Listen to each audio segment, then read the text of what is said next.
عمران خان کی شفا انٹرنیشنل منتقلی کا ایک اور امکان پیدا ہوا ہے، ایک اور امید پیدا ہوئی ہے۔ اس حکومت کی طرف سے، رجیم کی طرف سے، جیسا کہ سپریم کورٹ کی طرف سے آرڈر دیا گیا تھا، اس کو نہیں مانا گیا۔ سپریم کورٹ کے آرڈر کے مطابق عمران خان کو 22 اگست کو یہ آرڈر دیا گیا تھا، 2 دن میں منتقل کرنا تھا شفا انٹرنیشنل، لیکن ان کی طرف سے آخری وقت میں جا کے عمران خان کو پیمز ہاسپٹل منتقل کیا گیا۔ وہاں پہ ان کے کوئی علاج ہوا، ٹیسٹ ہوا، جو بھی ہوا، عمران خان کو وہاں سے 4-5 گھنٹے کے بعد واپس کر دیا گیا۔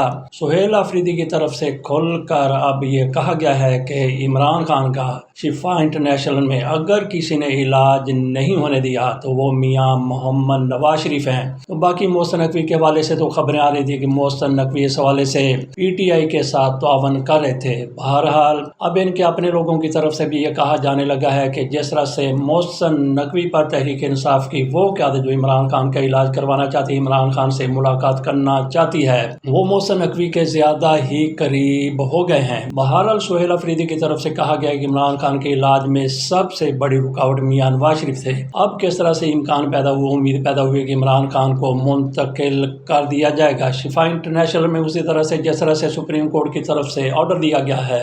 ایک تو منت سماجت کی ہے بیرسٹر گوہر صاحب نے، ان کی طرف سے کہا گیا کہ میں ریکویسٹ کرتا ہوں، میں عرض کرتا ہوں، میں آپ کی منت سماجت کا لفظ تو ان کے ایسے نہیں ہے، لیکن کہا ان کی طرف سے یہی گیا ہے کہ اب بھی کچھ نہیں بگڑا، اب بھی عمران خان کو ہاسپٹل منتقل کر دیا جائے۔ جیسا کہ آپ کو پتا ہے کہ آج کی رجیم اور اسٹیبلشمنٹ بھی بیرسٹر گوہر کے ساتھ رابطوں میں ہے۔ ایک تو ان کی طرف سے منت سماجت کی گئی اور جس طرح سے سہیل آفریدی کے ساتھ ہاتھ ہو گیا ہے، گو کہ میاں نواز شریف کا وہ نام لیتے ہیں، لیکن ان کو محسن نقوی کی طرف سے اور دیگر بھی کئی لوگوں کی طرف سے یقین دہانی کروائی گئی تھی کہ عمران خان کا علاج ہو جائے گا، عمران خان کو شفا انٹرنیشنل منتقل کر دیا جائے گا، لیکن وعدہ ایفا نہیں ہوا۔ اس پر سہیل آفریدی جس طرح سے تڑپے تھے، جس طرح سے گرجے تھے، جس طرح سے اشتعال میں آئے تھے، جس طرح سے غصے میں آئے تھے، اس سے بھی ایک دباؤ بنا ہے، اور پھر سب سے بڑا دباؤ جس طرح سے اس حکومت کے خلاف، رجیم کے خلاف جنہوں نے یہ سارا کچھ کیا ہے، پی ٹی آئی عدالت میں توہین عدالت لے کے چلی گئی ہے۔ پی ٹی آئی سمجھ لیں یا پھر عمران خان کی بہن ڈاکٹر عظمیٰ کی طرف سے یہ ریٹ داخل کی گئی ہے توہین عدالت کی، اور بھنڈاری صاحب، عزیر بھنڈاری صاحب ہی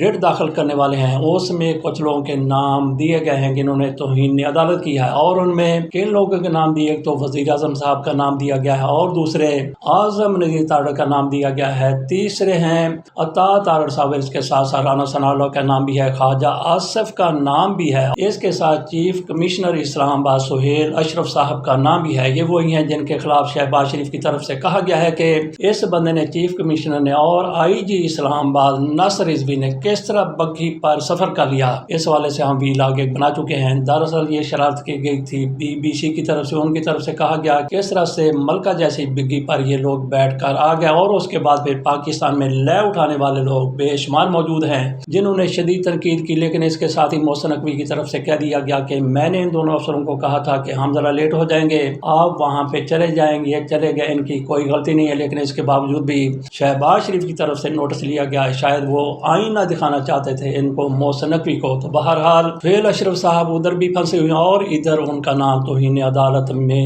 بھی لیا جا رہا ہے۔ تو یہ بھی ایک پریشر ہے حکومت پر کہ ایک تو توہین عدالت والا معاملہ سامنے آ گیا، اور سہیل آفریدی جس طرح سے گرج رہے ہیں، برس رہے ہیں، اور پھر سعد گوہر صاحب کی طرف سے منت سماجت بھی کی گئی ہے، اور کہ اینکر بھی کہتے ہیں کہ اینکروں کو تو آپ چھوڑ دیں، یا اپنی طرف سے بھی اڑا دیتے ہیں، اپنی طرف سے بھی تجزیہ کر دیتے ہیں، ان کے پاس انفارمیشن کبھی ہوتی ہے کبھی نہیں ہوتی، لیکن اپنی شہرت کا فائدہ اٹھاتے ہوئے کبھی تو بالکل ہی بوگس، غلط اور گھٹیا قسم کی خبریں بھی دے دیتے ہیں آپ لوگوں کو گمراہ کرنے کے لیے۔ وہ چھوٹا اینکر ہے یا پھر بڑا، بہت بڑا اینکر ہے، یہ آپ لوگوں کو، ہماری جیسے لوگوں کو اور اپنے فالوور کو گمراہ کر دیتے ہیں۔ گمراہ ہم کس طرح سے ہو جاتے ہیں جب ان کی طرف سے بتایا جاتا ہے کہ ہمارے تو عمران خان کی بہنوں کے ساتھ رابطے ہیں، عمران خان کی فیملی کے ساتھ رابطے، ہمارے محسن نقوی کے ساتھ براہ راست تعلقات ہیں، رابطے ہیں، اسٹیبلشمنٹ کے ساتھ بھی ہماری بڑی گہری دوستی ہے، اور کبھی کبھی ان کی خبر درست بھی ہو جاتی ہے۔ بہرحال ہم اپنے موضوع پر ہی رہتے ہیں۔ جیسا کہ کہا کہ امکان ایک پیدا ہوا اور کو جھوٹے سچے اینکر کی طرف سے بھی تجزیہ کیے جا رہے ہیں اور کچھ تو انفارمیشن دے رہے ہیں کہ عمران خان کو ہاسپٹل منتقل کر دیا جائے گا۔ بہرحال ہم یہاں پہ کسی کا نام نہیں لیتے، لیکن توہین عدالت کے حوالے سے محسن نقوی کا نام اس میں شامل نہیں ہے۔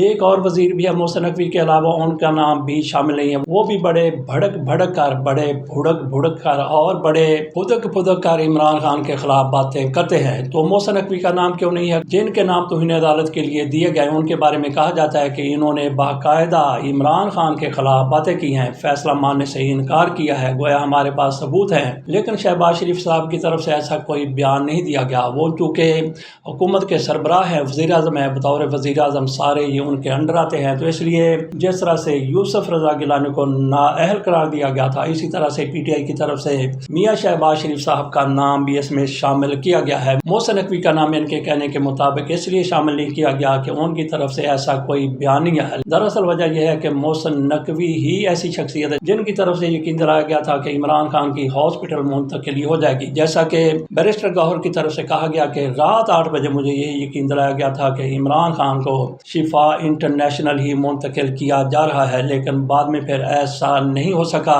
یہ آپ کے سامنے ہم نے رکھا کہ جیسے امید پیدا ہوئی ہے، ایک امکان ہے کہ عمران خان کو آج کل پرسوں یا 2-4 روز کے بعد ہاسپٹل منتقل کر دیا جائے گا۔ تو دیکھتے ہیں کہ توہین عدالت کے حوالے سے معاملہ کیسے پیش رفت اختیار کرتا ہے۔ جیسا کہ ہم نے کہا کہ ایک وزیر کا نام اس میں شامل نہیں کیا گیا اور وہ ہیں طلال چودھری صاحب۔ وہ جتنا عمران خان کے خلاف بولتے ہیں تارڑ سے بھی آگے چلے جاتے ہیں۔ ان کا نام لگتا یہ ہے کہ ان کو کوئی اہمیت ہی پی ٹی آئی کی طرف سے نہیں دی گئی کہ یہ بھی کوئی اہمیت والا وزیر ہے۔ یہ ایسے ہی ہے کہ جیسے گلی میں کوئی بندہ ایسے ہی پاگلوں کی طرح کسی کو گالیاں دیتا چلا جائے اور جس کو گالیاں دے رہا وہ بھی کہے کہ لعنت بھیجو اس کے اوپر، یہ تو پاگل ہے، اس کو کوئی عقل نہیں ہے۔ اسی طرح سے طلال چودھری کے بارے میں بھی لگتا ہے کہ پی ٹی آئی کی طرف سے سوچ لیا گیا۔ اور جتنے پڑھے لکھے ہیں یہ بھی ذرا سنیے، اس کو بھی مد نظر رکھتے ہوئے شاید ہو سکتا ہے کہ پی ٹی آئی کی طرف سے کہا گیا ہے کہ اس بندے نے کیا جا کے جواب دینا ہے، تو اس کو رہنے ہی دیتے ہیں۔ کیوں نہیں بتاتے کہ 17 سال ہو گئے ہیں، 4 سی ایم بدل دیے ہیں، 17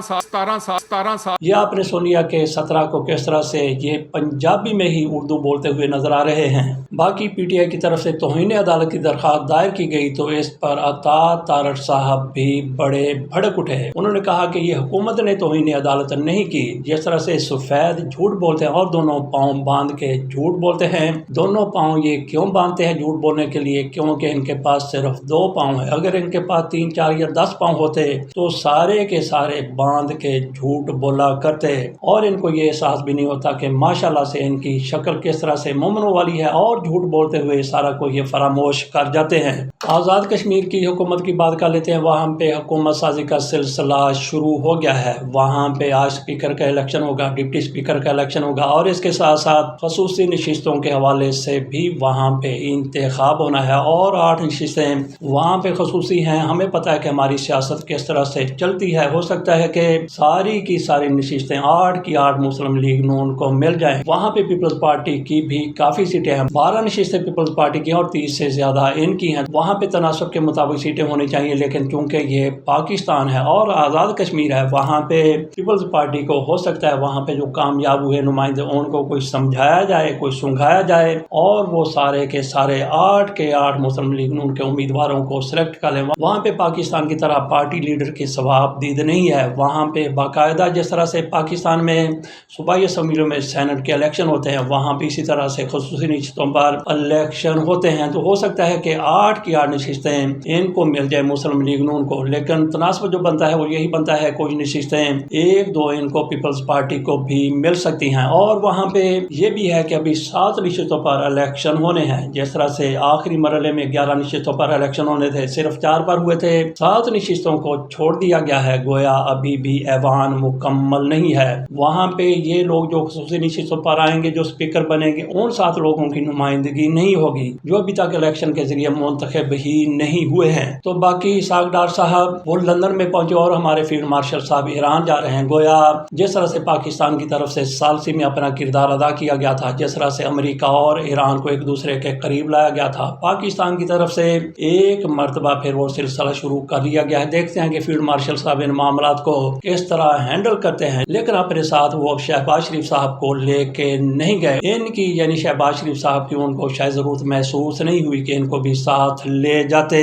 تو باقی ایک اور اہم خبر بھی ہے، بلکہ سب سے اہم خبر یہی ہے کہ پی ٹی آئی کی طرف سے کہا گیا ہے کہ مولانا فضل الرحمان کی پارٹی کے ساتھ سیٹ ایڈجسٹمنٹ کی جائے گی، اور یہ شفیع جان کی طرف سے کہا گیا ہے۔ تو ناظرین ذرا اندازہ کیجئے کہ عمران خان ہوتے تو کیا مولانا فضل الرحمان کے ساتھ وہ خیبر پختونخوا میں سیٹ ایڈجسٹمنٹ کر لیتے؟ سوال ہی پیدا نہیں ہوتا۔ وہاں پہ خیبر پختونخوا میں تحریک انصاف نے کس کو مات دی ہے اور کس کو ہرا کر، کس کو پیچھے کر کے وہ آگے آئے ہیں، اور تیسری مرتبہ وہاں پہ ان کی حکومت ہے۔ مولانا فضل الرحمان کی پارٹی کو پیچھے کیا گیا، اے این پی کو پیچھے کیا گیا، اور اس کے ساتھ جماعت اسلامی کی بھی وہاں پہ چند نشستیں ہوا کرتی تھی۔ تو ان سب کو پیچھے کر کے پی ٹی آئی وہاں پہ نمبر 1 پر آئی۔ مولانا فضل الرحمان کو سب سے زیادہ پی ٹی آئی کی تکلیف ہے، لیکن انہوں نے ایسا ان کو گھیرا ڈالا، ایسا ان کو جھانسا دیا ہے، ایسا ان کے حق میں ایک دو باتیں کر دی ہیں کہ انہوں نے یہ سمجھ لیا کہ 27 ستمبر کا جو ان کا لانگ مارچ ہے، جو ان کا احتجاج ہے، اس میں بھی مولانا فضل الرحمان صاحب ان کا ساتھ دیں گے۔ سوال ہی پیدا نہیں ہوتا۔